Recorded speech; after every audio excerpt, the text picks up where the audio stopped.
Hi guys. We're gonna start. We're gonna give everybody a time to get on. So we'll probably start in like 2 or 3 minutes. So just hold tight.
For those of you that just logged on, we're gonna give everybody a few minutes to get on. So we'll probably start about 9:05. So.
Like I said, we're going to start in a minute. We're just going to give people a little more time to get on.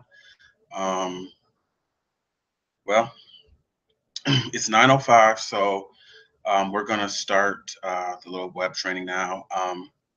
I'd like to welcome all those who are logged in today. For those who don't know, my name is Oliver Buffington. I am your 2017-18 PEB Treasurer. I decided to do this live stream training today to kind of bring everybody up to speed on the financial process as far as the professionals go, what forms to use, how to fill them out, deadlines, things of that nature. Um, Also, if you log into your YouTube page, you can actually um, live chat. So you can send me your questions, and I can capture those and respond while we're doing this. If you're not able to access the live chat, you can feel free to send me an email. I'll get back to you when I can. Also, just so you know, there's a 15, 20-second delay. So if things seem a little off, that might be why.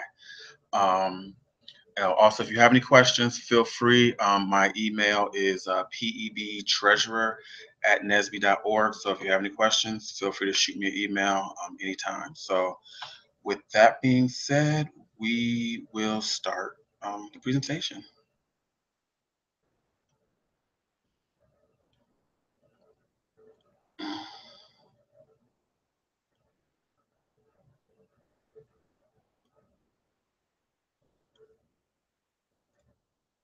Okay, so the Nsbe 2017-2018 PEB Finance Zone would like to present WTF.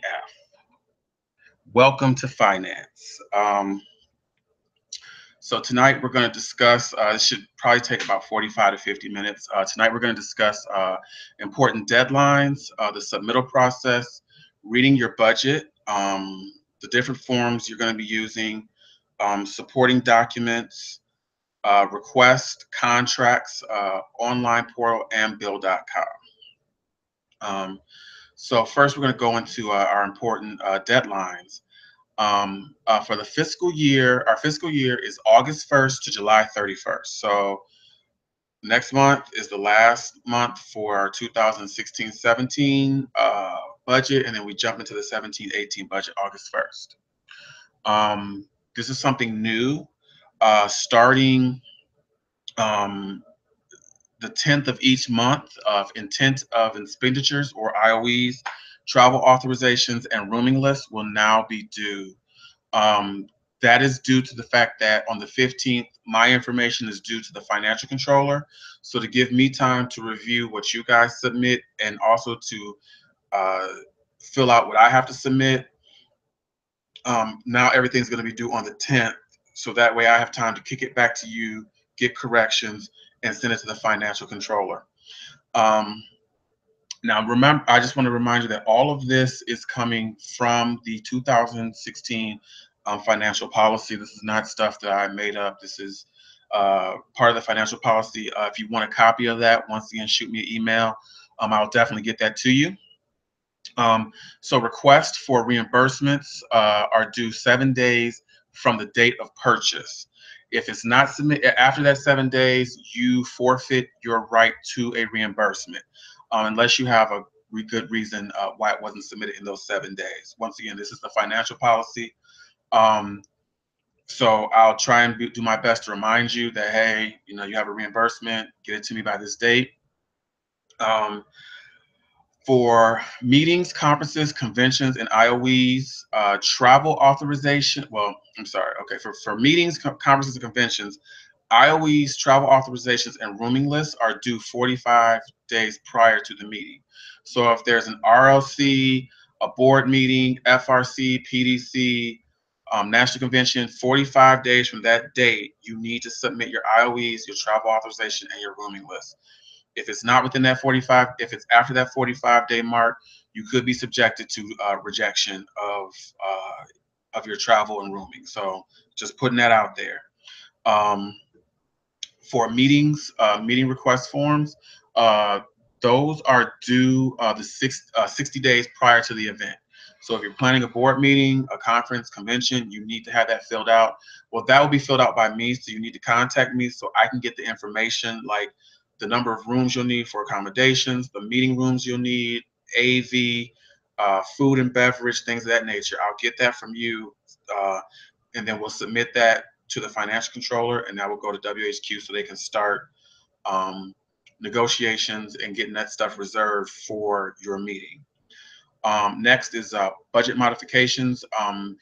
Those can be due with your IOEs on the 10th, or they can be due at any time. If you notice that your budget you might be over the budget on a certain line item, you'll want to get that to me as soon as possible, because we want to make sure that we stay within our budget.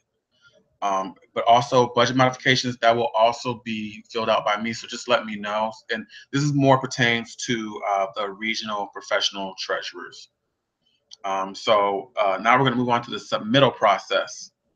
When submitting, the PEB, the SIGs, regional treasurers, you will submit all your information to me, the PEB treasurer. You don't want to send your stuff to the financial controller because it has to go through me first. It has to be approved by me. Then it gets approved by Herbert Washington, the financial controller. Once he approves it, reviews it, and approves it, then it goes to WHQ, and then the process of reserving rooms and reserving travel and making purchases begins.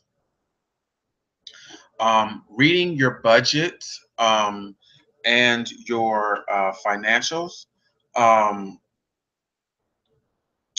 So you'll have 4 columns. The first column is your current month actuals. Those are what you spent for the month. For that, that's just what you spent, what you brought in for revenue, and what you spent for the month.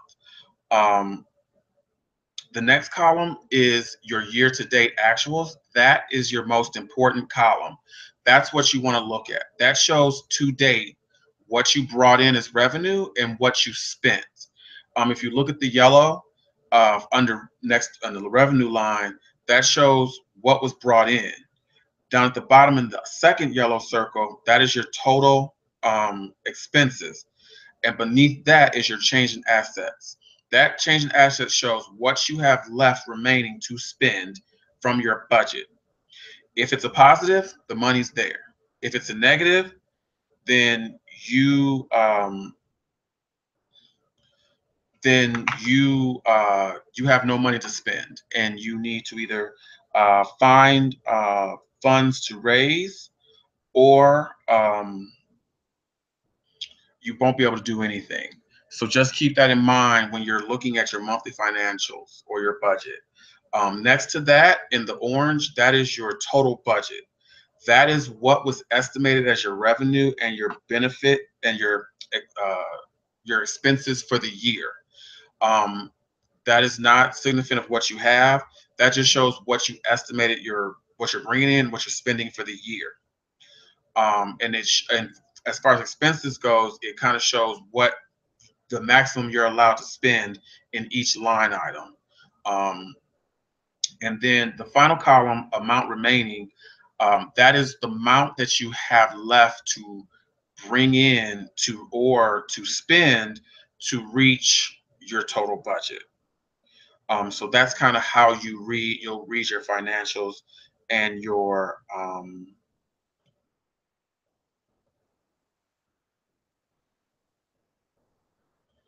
and your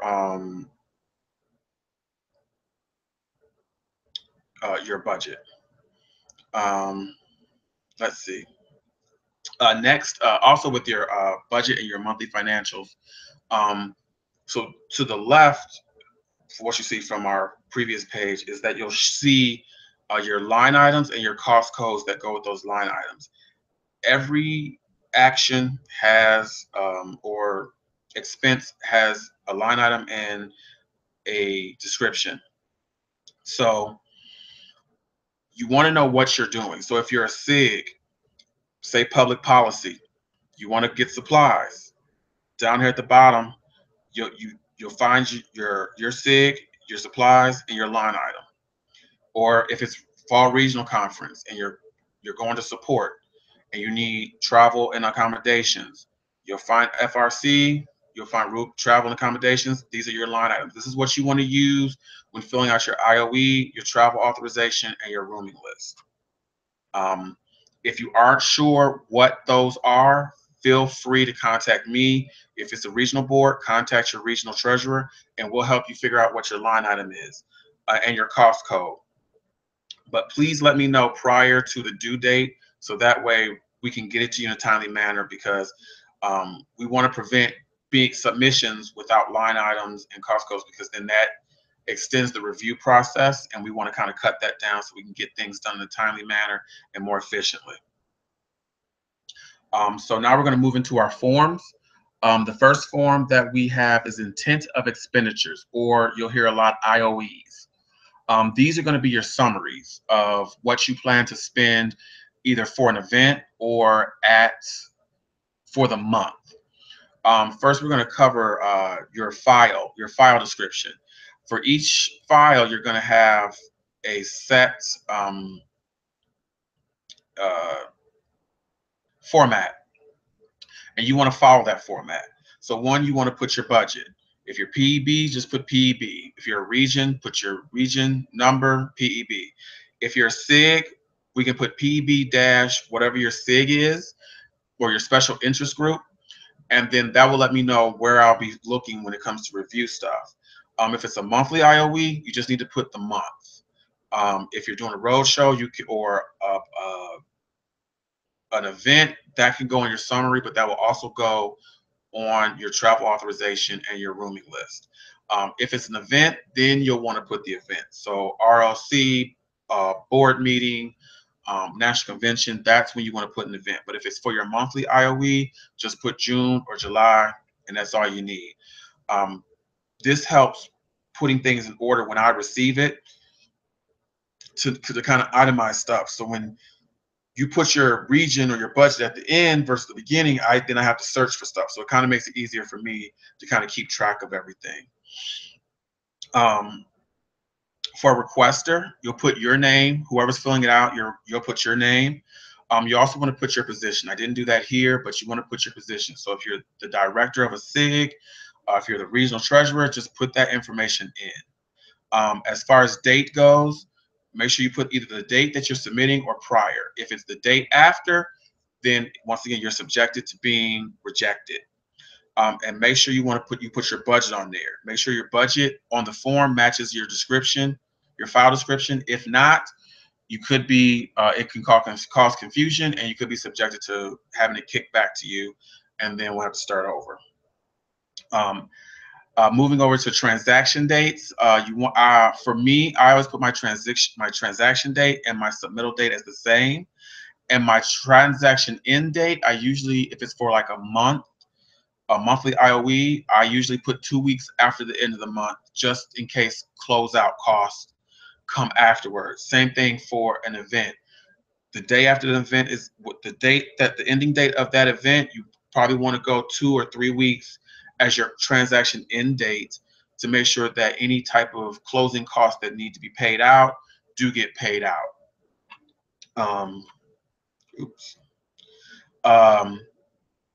As far as, and so now once we go into the body of the form, for your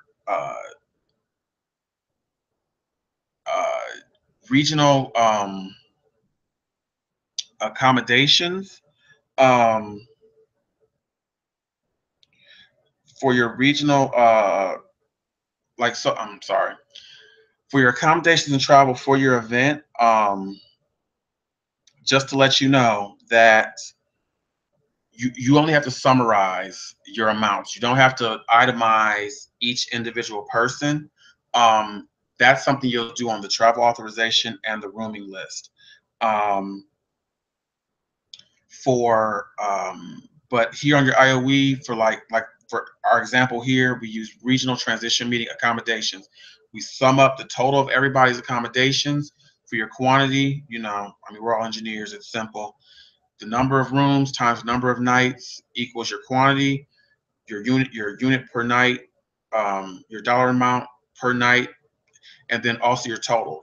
For your total, you want to include taxes, because even if you don't need a tax, just estimate what you think the taxes will be, um, for the total.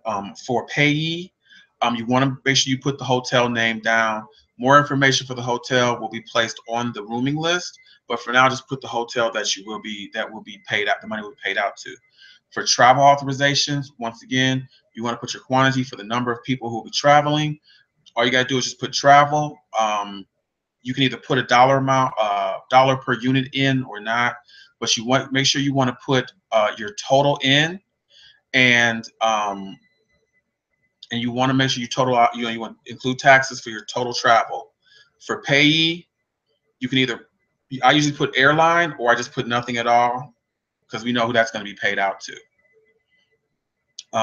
When it comes down to for check requests or reimbursements, for that, you do want to itemize. You do want to put the specific person's name down. If you're not sure who the reimbursement is going to go to for the future expenditures, you can put member, but you need to quantify how many. If it's one member and you're requesting reimbursements for more than one, there's going to be some mad people because we're only reimbursing one person based off of what you put on the IOE. So just keep that in mind. For supplies, you want to put your once again put your quantity. If it You only have to put one line item per payee. So if you're doing polos and windbreakers and umbrellas from one vendor, you don't have to put that for each line item. Just put supplies, Nsbe paraphernalia, the average cost for each, and then the total amount. And then the payee will be that vendor. But if you're using a different vendor for, say, storage bins, then you'll want to add that down. So for every payee, when it comes to suppliers, you want to make a line item of them, but you don't need to list each individual item for each vendor. So now we're moving over to the other side of the IOE. You want to make sure, like I said, you want to make sure you know your line item. If you're not sure about your line item, you can always contact your treasurer, or myself, and we can work together to get you that line item. Just know that it's going to be an 11-digit number. You want to make sure that you put the budgeted amount for the year, not what's remaining, but the budgeted amount for the year. That is kind of like a double check, because if your line item and your budgeted amount aren't the same, then you're using the wrong cost code, or you're using the wrong budget amount. Then you want to put the current balance of what you have left to spend, which you'll usually find that on your budget, or you'll find that on your monthly financials, which come, I believe, either the 15th or the 30th of each month for the prior month. And once you get that in, you subtract your total from your current balance. You'll get your ending balance, and as long as you're in the positive, you're good. If you're showing a negative balance, you're going to want to fill out a budget modification, or your treasurer is going to need to fill out a budget modification, but we'll get into that later. The next form we have is the travel authorization. Now here in the file description, you want to, once again, you want to put the correct budget. So if it's PEB or your region, you want to make sure you put that first. This is where you'll signify your event. So like I said, if it's a road show, it's an FRC, it's a board meeting, you want to put that down there. If it's a SIG, you'll want to put aerospace board meeting, and you want to put the line item for what that's going to be. If you, like I said, once again, if you're not sure, if you're not 100% sure, feel free to contact me, or if it's a regional board member, contact your regional treasurer and we'll get that to you. Next thing is the requester. Whoever's filling out the travel authorization, you will be the requester. Make sure you fill out your name, your position, so I know who to contact. Authorized signature will be me.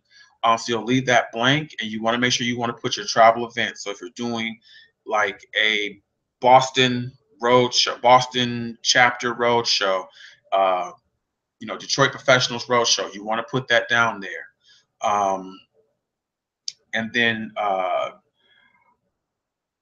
going down further in the first slot, that's going to be your airfare, your airfare, train, or bus travel. So you want to make sure you list everyone who's going to be traveling by air, train, bus, their position, their email. Um, for departure city and airport code, you want to make sure you get that right. Make sure, if they moved, keep track of that, because when it gets sent to WHQ, they're gonna fly them out or send them out from where you put. And if it's not correct, it's gonna have to get changed, which then prolongs or delays uh, booking travel. So make sure their departure city and airport code is correct. Also, include make sure your arrival dates, departure dates are right. If someone's coming in early or leaving late, make a note, because we want to make sure we're getting everybody there and we're getting everybody back home. So if someone's leaving with outside of those dates, just kind of make a note that they're staying with family or whatever. Then for cost estimate, I usually use Agencia or Orbitz or something. Get the best estimates you can. And for ceiling price, I usually go $50 to $100 more than what the cost estimate is, to kind of give them a leeway. If you make a purchase, if you are caught making a travel, booking your travel, and you find that you're over the, if you find that you're over your allotted amount, all you gotta do is contact your treasurer, and they'll let you know what they approve or not. The next area is for if you're renting a car. Once again, you want to put the person, position, email, departure city. When it comes to rental cars, when it comes to vehicles, you can do a rental car, or you can do mileage. You cannot do both. But you can do tolls for rentals, and you can get reimbursed for tolls and for your personal car. For rental cars, you do a cost estimate. Then to the far right, you want to make sure you put in the size of the vehicle, your pickup location, pickup time and date, return time and date. Confirmation will come from WHQ.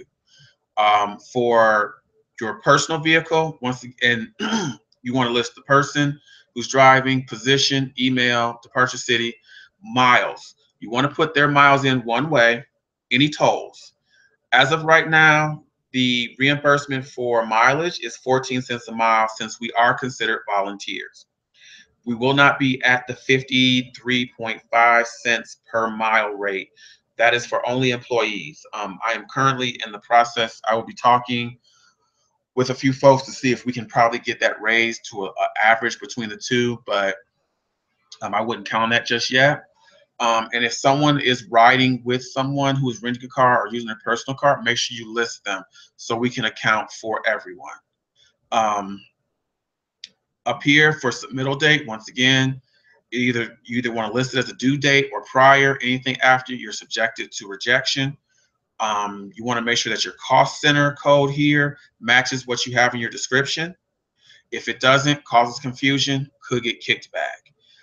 Also, you want to include your airport code for the event destination. If you leave that out, we don't know where they're going, unless it's something like national convention. But otherwise, we don't know where they're going, and it gets kicked back and prolongs the process. The next item we have is the rooming list. Once again, for the rooming list, you want to make sure that your line item, excuse me, you want to make sure that your line item is structured the same way: budget, event, line item. Um, you want to make sure your date is either the due date or prior. You want to list what meeting you're having, whether it's transition meeting, FRC, national convention, board meeting, whatnot. You want to include your dates, your start date, your departure date. Um, And then also, I didn't include it here, but you want to include your hotel and the address of the hotel. So they make sure they're booking the correct hotel, include the hotel's phone number and fax number. Um, Group contact is the person filling it out, and the phone number. Uh, if the group contact is not going to be on site, you want to assign someone who will be. So if anything comes up, they'll be the go-to person. You want to make sure that your code, your account code, and the code you put on your description match. If not, once again, confusion, kickback. Um, Down at the bottom, you have, you'll begin your rooming list. All rooms will be double, with the exception of the PEB chair. They reserve the right to have a single room. Everyone else, unless it's an odd number of men or odd number of women, will be in a double. So the numbers to the left will always be the number of rooms that you need. And you'll just write the two people that will share one room, their positions, emails, arrival date, departure date. For the cost of the room, you want to make sure that you do include taxes. So you always want to make sure you include taxes in your final amount when you put it on your IOE, because if not, things get a little confusing. So put that on there.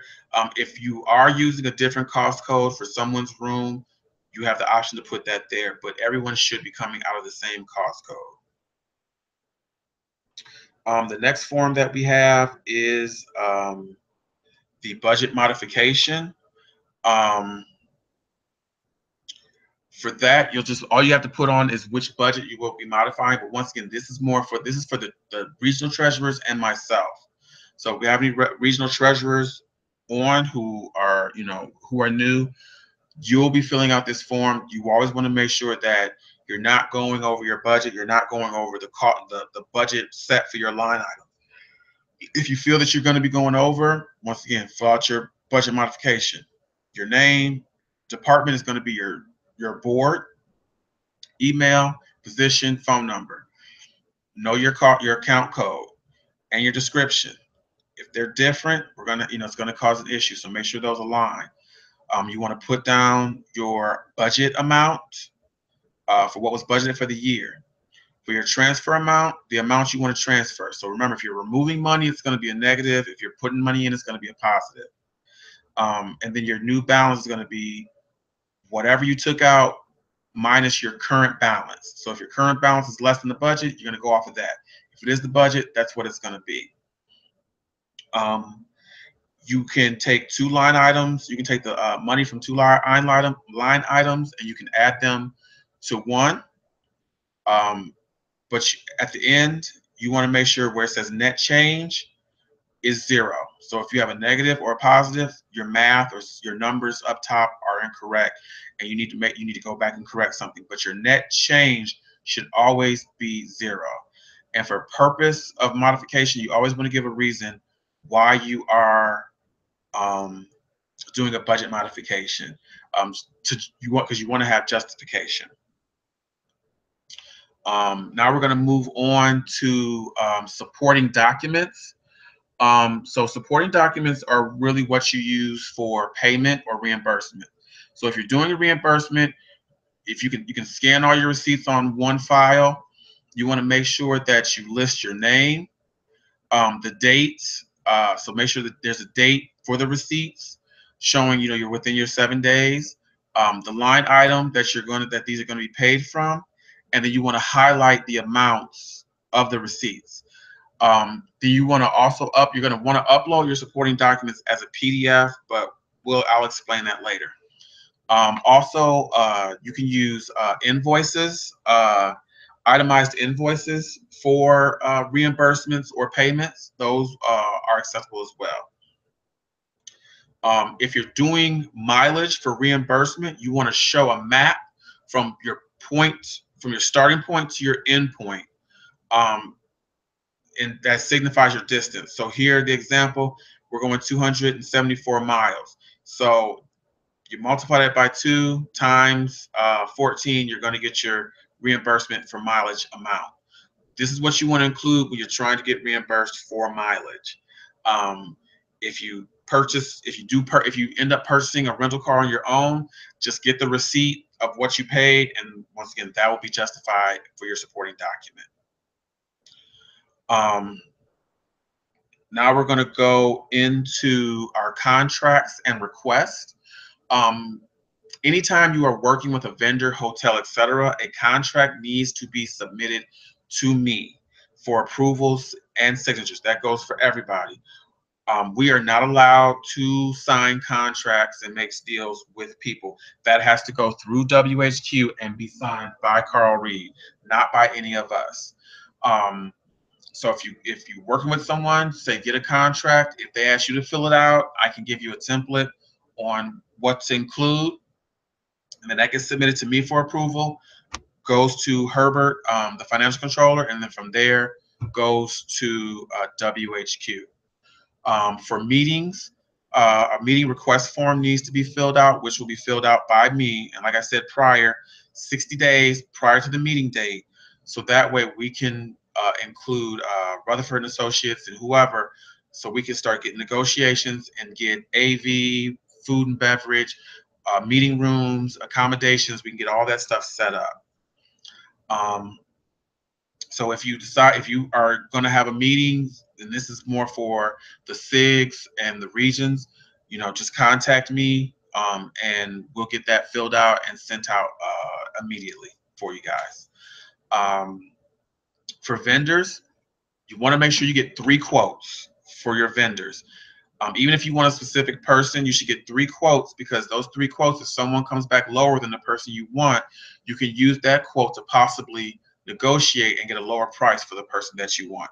You don't necessarily need to go with the lowest person, but it helps when you're negotiating prices. And also for vendors, you want to make sure that your vendor has a W-9 filled out with WHQ. I have that available. If you need that, I'll send it to you. If without a W-9 filled out on file, they will not get paid for their services. So when you use your vendor, once you figure out who you're using as a vendor, contact me. I can contact WHQ, and we can find out if they have a W-9. If not, we can get that to them immediately. So now we are moving on to the online portal.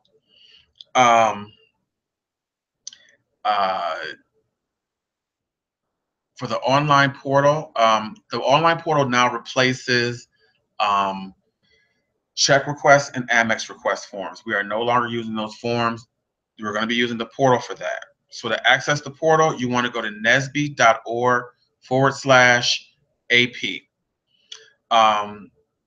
For the regional boards, your contact information has been sent to your treasurers. For the PEB, I can send that out to you guys. So anytime you want to do a reimbursement or a purchase of something, you can go straight to the AP portal and you can fill that out yourself. But just let me know, and I can get you the login and the password. So for reimbursements and vendor payment requests, you want to select either check or e-payment. We do not use credit card for those requests. So you want to select, and I have a model, a figure for you guys to see coming up. But you're going to want to select checked or e-payment. Once you select that, you're going to want to fill out your name and email, and then the approver, which will be your national professional treasurer, which is me. And then you want to enter your payee information, which will be for yourself. So, like I said, payment method, check or e-payment. Fiscal year, so right now we're still in 16-17. August 1st, we switch over to the 17-18. So be mindful of that. Know what, and that's another thing I want to stress. We want to know, you want to make sure you know what budget you are paying, or where the money is coming out. And since we're ending and starting, you want to be very mindful of that. For per diem request, that's always going to be no, because that's only for WHQ. And for website purchases, website shopping cart purchases, those will be done with the credit card. We'll cover that next, but you want to hit no for that. Once again, you want to fill in your name, your email, and you want to put professional treasurer as your approver. For your pay information, oops, once again, that's going to be you, or if you're doing a reimbursement, you want to put in your information. If it's the vendor, make sure you put in the vendor's name, their phone number, their email address, their address. And make sure it's current, because we don't want to make sure, if we're sending a check, we don't want to send it to the wrong place. So just make sure you get all that information correct and put in. Now for putting in your expense information, you're going to want to select the number. Actually, I can skip this screen and just go straight to it. This is going to be your expense report section of the online portal. You want to select how many items that you have, and once you select this, then your expense report table is going to come up with the number, with either 1 to 5, 6 to 10, etc. Lines, and you'll want to type in your description. So if you're doing a travel reimbursement, for mileage, you want to put your name, however many miles. If you're doing Nsbe polos or some region, polos, you want to put polos. Maybe put how many you're doing, Nsbe pins, etc. Then you're going to want to input the amount, and you're going to input the correct expense code or line item code. Once again, you want to make sure, if you're not sure of the code, contact me, contact your regional treasurer if it's coming out of the regional budget, to make sure we get that amount. It will total here, and then you want to make sure, that you input your supporting documents. All supporting documents have to be in PDF form. Once you log into the portal, you'll see a link at the top for smallpdf.com. If you go there, you can transfer your Word documents, your PDFs, your JPEGs, whatever, to a PDF, and then submit it. And also, you can use the website to take a PDF and switch it back to a Word document. It's very easy. I've been using it for the past 3 months. So, and then at the bottom, you'll have comments. Any comments you want to make to let them know if anything special, make sure you add that. So now, if you're doing an online order request, for that you want to check the credit card option. Once again, your information, PEB treasurer. You want to select e-payment. Make sure you know the correct year that you're using. No for the travel per diem request. So since you're making an online payment, you do want to select the website shopping cart option. That will bring up an extra section in the online portal, which we're going to get to next. Don't forget your name, your email, the approver, which will be me, the PEB treasurer. Once again, you want to enter pay information, online profile information. Your delivery date should be at least 1 day before the event. And my advice is as early as possible, because if you have something delivered on site to the event, some hotels will charge you a daily cost per box per day, which could be $25, and they can get pretty pricey. So just be mindful of that. And your shipping address. Make sure you have where you want it to go, be specific, make sure you know. And if it's somebody that's not you, make sure that you contact them, say, hey, is this okay? Because you don't want to send to somebody that they don't know if something is coming. So when you select the shopping cart option, this section is going to come up. Web address. Put in the web address for the vendor that you're using. So if it's Nsbe paraphernalia, if you're using Rainmaker, I believe it's rainmaker.com, you want to put in that address, your profile, your username and password, and then the delivery date of when you want it delivered. What happens with that is that information goes to WHQ. They go in, they use their credit, they go in under your account. This is why I forgot a step. You want to say, when you're making online purchases, you want to save your shopping cart, because when they go in, they'll see your shopping cart and they're automatically going to pay. So if you want to, you can take a screenshot or of your shopping cart as a supporting document, so they know what should be in there, and if it's not, they can add it in. But they'll go into your online account, they'll make the purchase, they'll close it out, and they'll put in the shipping information and have it sent to where it's supposed to go. So you want to make sure that you fill this out accurately. And like I said, if it's the wrong username or password, it's going to get kicked back. It's going to be questions, and it's going to get delayed. So especially if you need something for an event. Once again, the expense report section is going to be the same. You select the number of lines that you're going to need. You put in your item description, your amount, your budget line item. Um, like I said, everything. Your supporting documents must be in PDF form. You can also you probably, if you're doing online, you want to include a screenshot of your cart, so they know. So in case your cart is deleted, they know what should be in there and they can replace it and go through with that.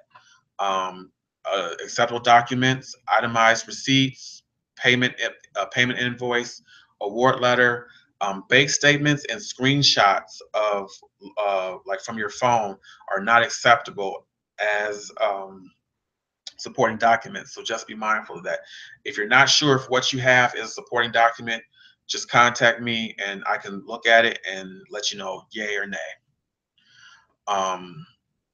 Now we're going to move into bill.com, which is our final section. Reimbursements and payments are going to be processed through bill.com. So I encourage everyone to make a bill.com account. So if you're doing a reimbursement, you can get it direct deposited into your account. If you do not fill out an account, it will come to you in check form from bill.com.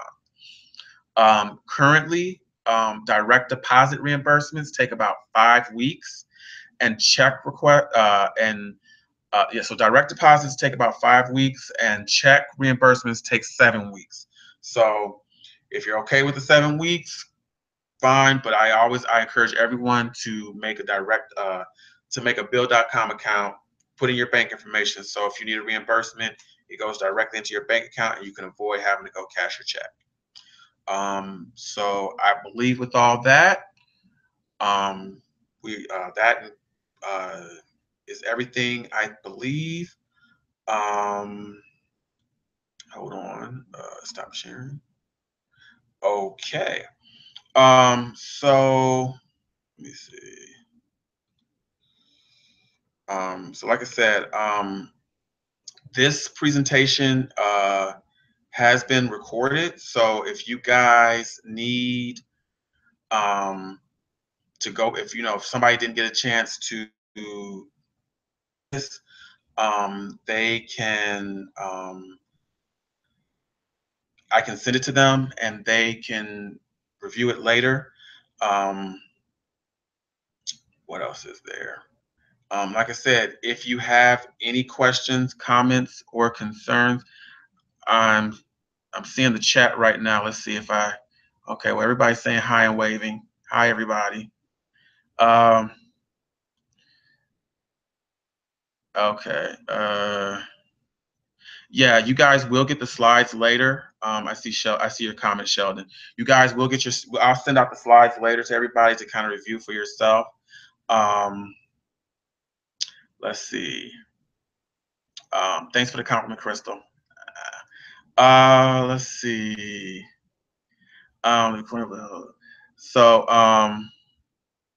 What is the service level agreement for receiving update ledgers to confirm that items have been appropriately charged against the correct cost code in your budget? So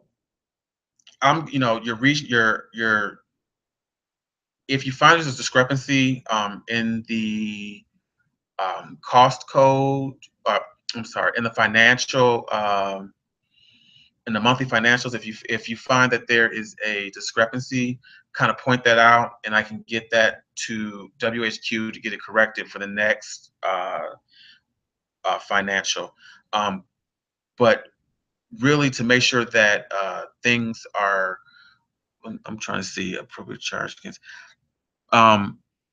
That's why we have the review process. So when you submit something to me, and this is for Arthur, I'm sorry, this is for Arthur's question. when you submit something to me, I'm going to make sure that it gets, I'm going to review it and make sure that it's for the correct line item. So if it's not, um, I'll say something. So, and then it goes to, also to the financial controller who reviews it. So it kind of goes through a 3-check system to make sure that the correct line items are being charged. And like I said, if something is charged, if you find a mistake on a IOE, I'm not ROE, but a monthly financial, just point it out and we'll send it to WHQ and we'll get that corrected. Um, what's the proper naming convention for the E6 on the IOE form? And that's from Natasha. Um, for the SIGs, when it goes to I think I said it. I might have said it earlier. Maybe I didn't. On the IOE where it says budget, you'll just put PEB dash and whatever your SIG. So if it's energy SIG or public policy or aerospace, you just put the dash, what SIG you're on, and then that will kind of let me know what you're doing and where it's coming from and where to look. So